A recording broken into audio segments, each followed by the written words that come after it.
them. One thing we do know for sure is we don't have relations now, and as we have created this vacuum, China has moved in. So we've heard about the impact on the region. I don't think you do much study of that, or the impact on Pakistan, but let's talk about China.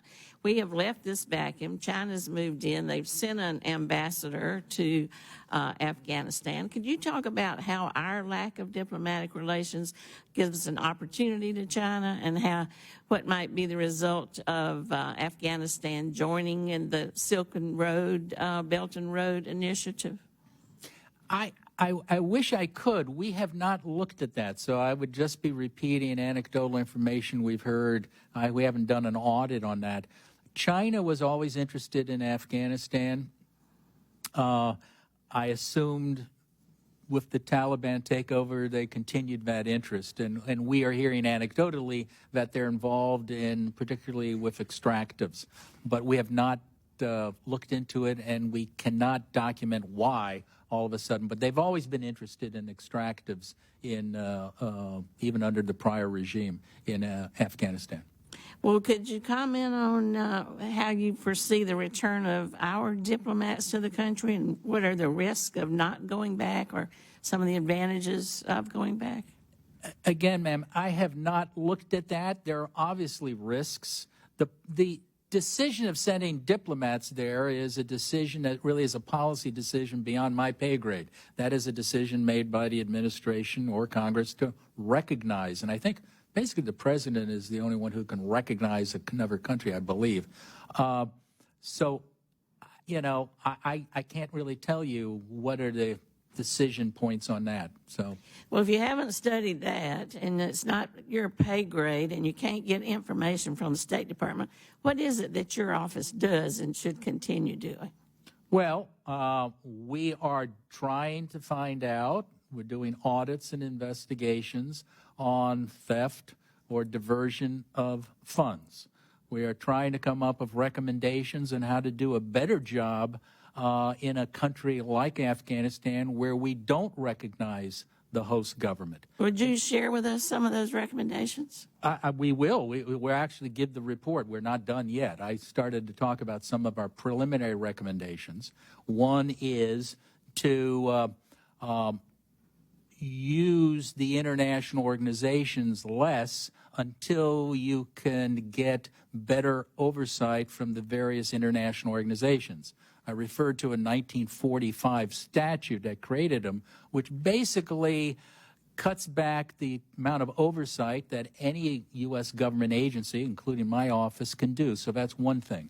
I don't usually think of the World Bank, which you mentioned earlier, as an NGO. I mean, that's not exactly what you think of as NGOs, but are there any NGOs that are effective on the ground outside of that financial world? There are some NGOs that are doing work in Afghanistan that are doing good work.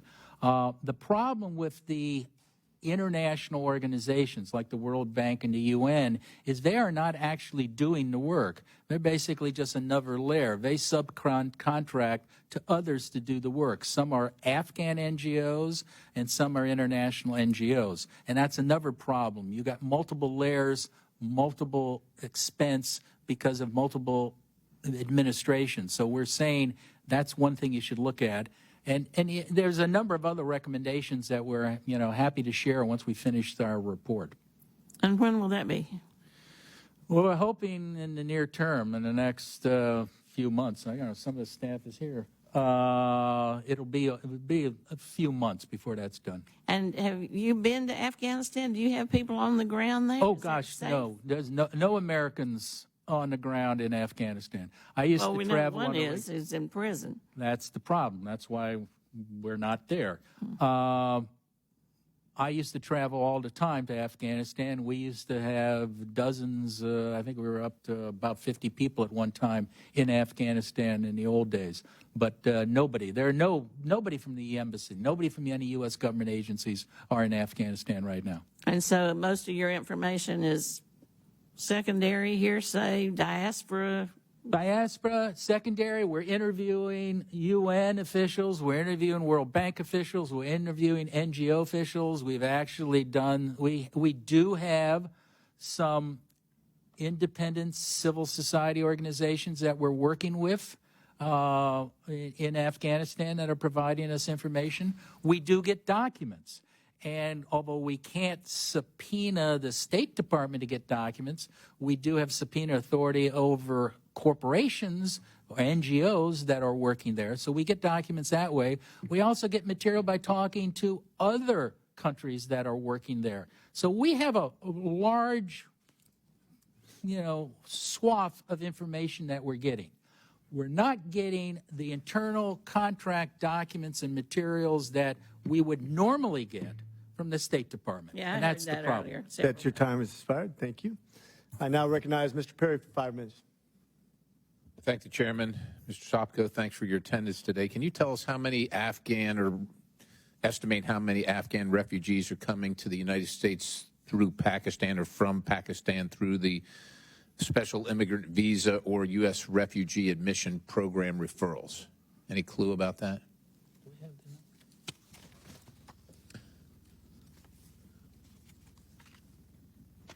I don't have that in front of me. I thought I did, but Well, if your staff can get that even while we're Okay. here, that would be awesome. But I'd like to move on a little bit while you're kind of looking for that. You did explain in your testimony the use of humanitarian aid, but I'm a little bit lost on $5 billion plus appropriated to the DOD to transport, as it says, to transport, feed, and house Afghans in FY 22 and 23. Can you tell us what this money was used for? we have not audited any of that monies right now, so I can't tell you specifically. It's basically for resettlement. So is it being used in the United States of America? I think most of it is in the United States. Why would it be in DOD if it's being used in America? I don't have an answer to that. I can find out. Is that the appropriate place for it? Shouldn't that be, I don't know, at least in state? Why would it be in the Department of Defense? Why is it their job to pay for transport, food, and housing in the United States of America of Afghan refugees? Yeah. My staff said initially a lot of those people were on military bases, and that may have been why they it was charged to the DOD accounts. So do you think that all $5 billion, I mean, they're not still there, are they? What happens to the rest of that money? I can't answer that question right now. I'm happy Okay. to look into that. I'd love you to take a look back into that, and I'd also like to know if any of that money is being funneled back into Afghanistan. And as long as we're talking about that, and I think you've kind of gotten into that a good bit, I haven't been here the whole time, but it seems to me that the humanitarian aid that the United States might be sending it's unavoidable that it falls under the Taliban interference or influence. And we continue to use these tax dollars for some reason in Afghanistan, which pays into a corrupt system, supporting a regime that is at war with the United States and essentially killed United States service members. Based on your assessment of what you see from your position, I know you're not going to Afghanistan, and I don't recommend that you do, but our tax dollars sure do. Should we cease all assistance until some solution becomes apparent? Because aren't we essentially funding our enemy? I'm in an awkward spot, and that's because I'm an inspector general. As an IG, no IG should be doing policy. We do process. Okay, you pay taxes, right? I do, and Okay, do you want your tax dollars, as a guy with a front row seat to where those tax dollars are being spent, do you think it's a good use of your tax dollars to be spent on the Taliban located in Afghanistan? I don't think that's a good use of tax dollars fair to go enough. to the Taliban. A certain percentage, it probably is going to the Taliban. We know that. Is But any as to- percentage okay? What percentage? I'm sorry? What percentage is like acceptable to go to the Taliban? I don't Murders know. children and women and hates the United States and took our weapons and killed Americans. What percentage? Like if you sent $1, how much of that dollar should go to the Taliban? I wouldn't set a dollar amount. I don't think any money should go to somebody who's trying to kill America Yeah. or killing our friends. Be But easy to solve if we just sent zero, wouldn't it? well, that's a policy decision that I think you have to make. Well, we're because trying to then- get the information. Let me ask you this. I think you claimed that 100 new Taliban NGOs emerged in Afghanistan during a single quarter in 2022. Yeah. What do you suppose the intentions are behind expanding Taliban-aligned NGOs, and how does it play out with UN, the decision to ban UN agencies in Afghanistan from partnering with NGOs that the Taliban deems to be unacceptable? I think that's a frightening perspective.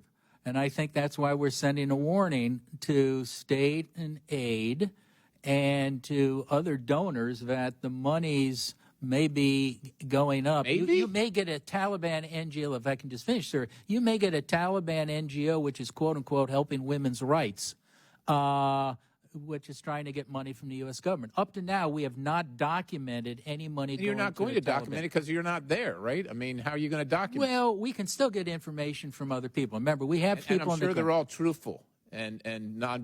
Well, All right, my time is not all, expired. I yield. not all, sir. The gentleman's time has expired. I now recognize Mr. Jackson for 5 minutes. Thank you very much, Dr. McCormick.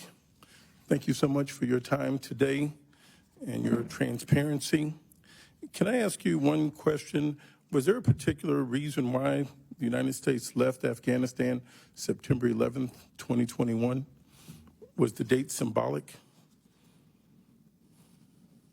I don't know why Okay, the like date. 9/11, September. Yeah, it was 9/11, 11, yeah. Like, didn't know if there was anything. If there was something that we could pry into regarding the State Department's actions, how can we help you do your job better and the information that you need from the State Department? Well, I think if this committee sent a bipartisan request or notice to state that they should be cooperating with us, and we're happy to provide you chapter and verse of where there's a lack of cooperation, that would be very helpful. Okay, we see there's an acceleration in the amount of humanitarian assistance that's needed, that more children are going into acute care for malnutrition. What specifically can you add to that to share with us? Is this going to continue to accelerate? Is it staving off? Is it at a level that can be managed? Are we able to provide more assistance to curtail this humanitarian crisis that's unfolding? Well, I don't know if the humanitarian crisis is going, but I think our assistance has not grown proportionally. But again, that's a decision made by state aid and Congress on the amount of money you want to give. I don't think there's been any effect of our assistance on improving the core or the causes of the crisis in Afghanistan. Will there be, under your estimation, from the boots on the ground, the general sentiment, how are Americans perceived in Afghanistan at this moment? It would be hard for me to say. I know the people who have left Afghanistan, the Afghans, love us, but I can't speak for what the average Afghan thinks. Could you explain how is the Taliban fulfilling any of their obligations with the agreements that were left in place? Many of their obligations they are not following. There's some question on their connections with terrorist organizations. They haven't been following that. They promised to abide by humanitarian policies on women, children, etc. They're not abiding by that. They had promised not to use extrajudicial punishments for prior government officials or employees or soldiers. They're not abiding by that. I can give you a total list of all those promises, but they're not abiding by any of them. Thank you so much. I yield back, Mr. Chair. The gentleman yields. Next gentleman to be recognized is Mr. Mast for 5 minutes. Appreciate it, Mr. Chairman. I want to go to some of the, you've struck a chord with a lot of your comments, and I think a lot of my colleagues, and we appreciate your candid and open nature of conversation with you. You're an auditor, right, to be frank? A bean counter, was that? Well, I'm a former federal prosecutor. I'm a prosecutor. Tasked with auditing. Yes. Waste, fraud, abuse in Afghan reconstruction. I would be quantifying that correctly? That's correct. Okay. And in that, you used the term never, quote, never defined reconstruction. Is that correct? Yeah, the statute doesn't specifically define. Reconstruction is. It's you got to take a look at various portions of it. And so that's the nature of my first question. Yeah. You're tasked with auditing something. Do you, whether it's because of some specific sentence in a document you were given or because of something somewhere else, can you, as the auditor, define what reconstruction is? We have defined it in basically as if you look at the statutes, and I'm happy to give you chapter and verse, it can be defined as assistance to the benefit of the Afghan people. That's how we've interpreted it. That's how the appropriators have interpreted it. And only recently has the State Department interpreted it as it doesn't cover anything else, and it doesn't cover any of the programs in Afghanistan. Even as specific humanitarian programs that we were auditing before that the State Department and aid was cooperating with, once the Taliban took over, the State Department said those programs are no longer reconstruction. So to the best of your knowledge and what you can recall seeing, reading, being lectured on, whatever, to the benefit of the Afghan people. I'm a firm believer when we look at U.S. policy that we say in any bit of it, USAID or anything, does our policy support what we want for each country? I have it written on a board in my office because we should always, in my opinion, be answering that question. So in your statement there, to support the Afghan people, can you see clearly in anything you've said what we want out of this for the United States of America? Currently, right now? I'll let you answer it now. Well, right now, I think that's a problem. We don't really have a strategy articulated by the administration on what we're doing in Afghanistan, a specific strategy for Afghanistan. We used to do that on a regular basis, right? Well, we haven't. Yeah. We don't.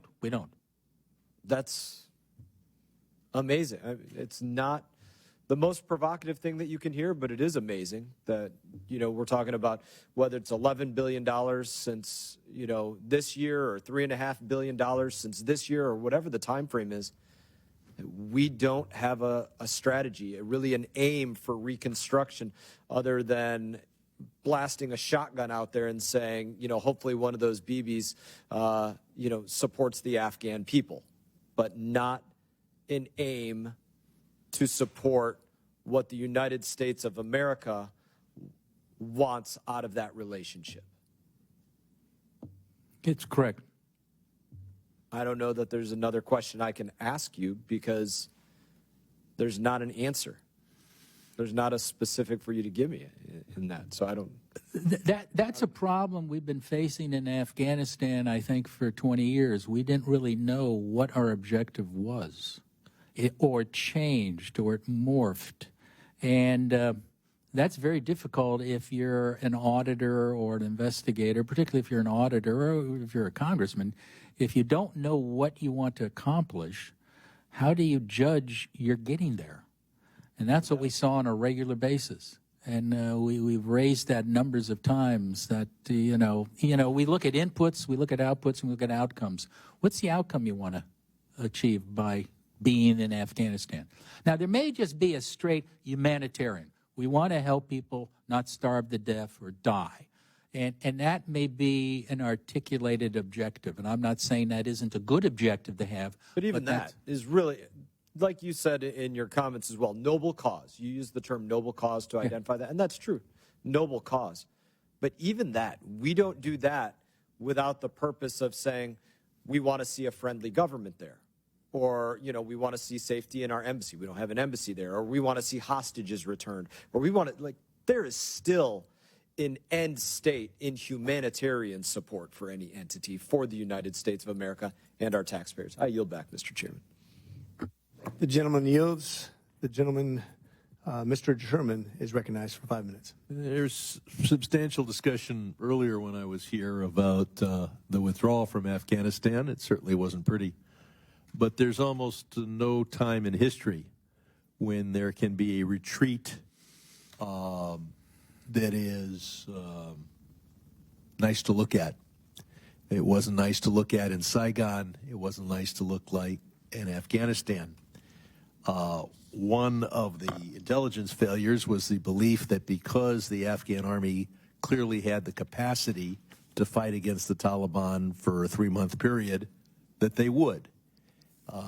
The fact is that once we were withdrawing, and everybody expected the Taliban to take over, who is going to give their life just to provide a 3-month window between our withdrawal and the Taliban's victory? Our intel community confused capacity with willingness, but I do not think that we're going to go back as we analyze this and say, oh, if we had just done it better, it would have been beautiful. I'll ask our witness. We have very few tools available to get Afghanistan to do what we want. We can bomb them. Nobody's suggesting that. We can prevent them from getting other economic relationships with private sector companies and with the IMF. But that undercuts our effort to help the Afghan people, and we can provide direct aid. The aid we're providing is not only a problem for those who focus on Afghanistan. I've been advocating for 27 years now that we spend more money providing nutrition and health and education to the poorest people in the world, and I can't think of a better way to undermine that effort than to let the American people know the truth, which is that the money we send to Afghanistan is in part purloined not just by the ordinary corruption, but also by those who want to fund terrorism. Do we have any tools other than to tell the Afghan government that we will not provide the aid? We can cut it off, we can threaten to cut it off. Any other tools we have available? Well, there's certain auditing tools. There's certain tools. Well, there are auditing tools for us to discover how much of our money is stolen. Yeah. But do we have, and it'd be nice to get a report, but do we have any tools to get them to stop stealing it? No. Okay. No, So we don't have leverage. We had very little. We had leverage before. We have no leverage now, really. Now, there's a limited amount of money that Congress will provide to providing nutrition, health care, and education to the poorest people in the world. Every dollar we spend in Afghanistan is a dollar we don't spend in Eastern Congo or Northern Ethiopia. Do we have... if we were to not spend money in Afghanistan, but to spend more in those other places, would we feed as many hungry people? Would we educate as many people who are desperate for education? I can't answer that. We didn't look into that. Again, that's a policy decision. I think I told you, and maybe now it's hit home, that there are no really good choices in Afghanistan. Yeah. I mean, there's a tendency when you have limited resources, you just spread them out and say, well, we did something here, and we did something there, and we did something here. So don't tell us that politically difficult thing, oh, you did nothing for that. But the fact is, if we did twice as much in Eastern Congo and half as much in Afghanistan, we might be helping just as many people. And the advocates for foreign aid tend not to want to have that discussion because they believe we should be doing both and all of the above. But Congress is limited. So the one way that we could have some leverage is if Afghanistan realized that if we can't make sure the money is spent well in Afghanistan, there are other places we can spend it. How much do they care whether this aid gets to their people? Is even the threat to cut off aid leverage, or are they in favor of ignorance and starvation? There have been statements made by senior Taliban officials. And again, one thing you have to realize is the Taliban is not monolithic. I do. And as you well realize. But there have been some statements made by some of the, I would say, the Kandahar Taliban, who basically said, we don't really care. Now, there may be more practical people in other areas of the country, and maybe that's what we're trying to reach out to. But that's a diplomatic issue that we don't We really need look to at. explore whether Yeah. this money can do more in Africa, and I yield back.